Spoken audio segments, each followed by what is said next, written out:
નમસ્કાર મિત્રો, આપ જોઈ રહ્યા છો તે મુજબ સર્વાંગી શિક્ષણને અનુલક્ષીને શ્રીમદ ભગવદ્ ગીતાના મૂલ્યો અને સિદ્ધાંતોના આધારિત ભાગ 1 અજમાયશી ધોરણે ધોરણ 5ની અંદર મૂકવામાં આવ્યો છે.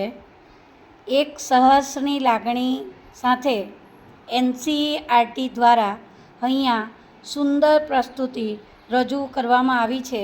ભાગ નંબર 1 શ્રીમદ ભગવદ્ ગીતાના મૂલ્યો અને સિદ્ધાંતો સર્વાંગી શિક્ષણ સાથે આપણે એને જોઈએ.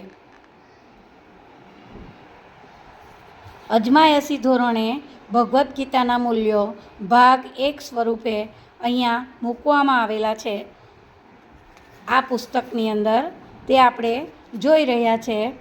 ભગવદ્ ગીતાના મૂલ્યોની અંદર અનુક્રમણિકા લેખે આપ ધર્મક્ષેત્રે કુરુક્ષેત્રે, અંતિમ દીક્ષા, આને કહેવાય વિદ્યાર્થી, આપણી પરંપરા, સંતુલિત જીવન, ચાણક્યની અલિપ્તતા, કર્મણેન્દ્રિય વાધિકારસ્તે, સહનશીલતા, મોજીલો કાગડો અને સ્ત્રી પ્રજ્ઞ કોને કહેવાય એ વિશે આપણે અજમાયશી ધોરણે શ્રીમદ ભગવદ્ ગીતાના મૂલ્યો આ વર્ષે નવી પ્રસ્તુતિ સ્વરૂપે NCERT દ્વારા અહીંયા ધોરણ 5માં પ્રસ્તુત કરી મૂકવામાં આવ્યા છે, જે ખૂબ જ રસપ્રદ છે.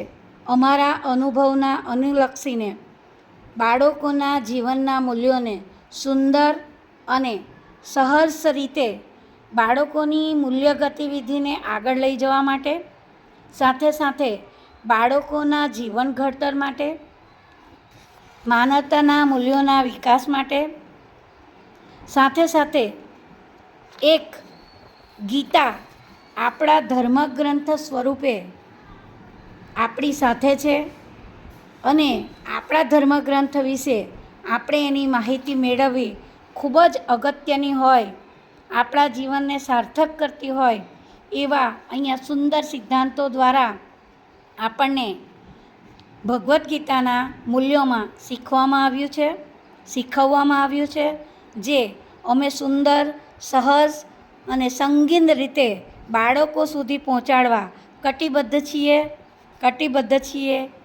છીએ. અર્જુન ઉવાચ, અર્જુનને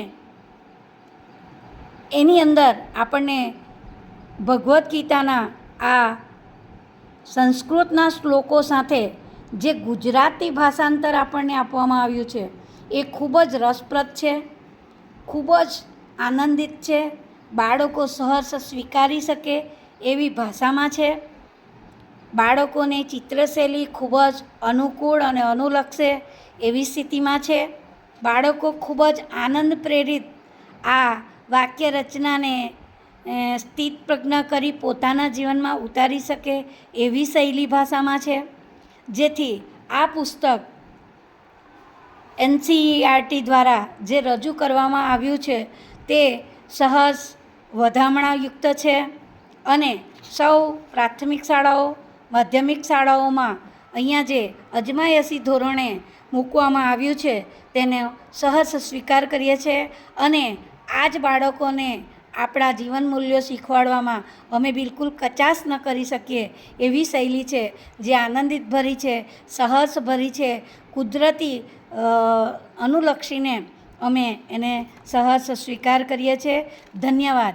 આ પ્રસ્તુતિ આપને એટલા માટે મૂકવામાં આવી છે કે NCERT આપણા માટે, જે બાળકો માટે, જે સરકારી શાળામાં ભણતા બાળકો માટે સુંદર માહિતી લઈને આવે છે. તો શું સરકારી શાળામાં ભણવું સાર્થક નથી? તમને એવું લાગી રહ્યું છે?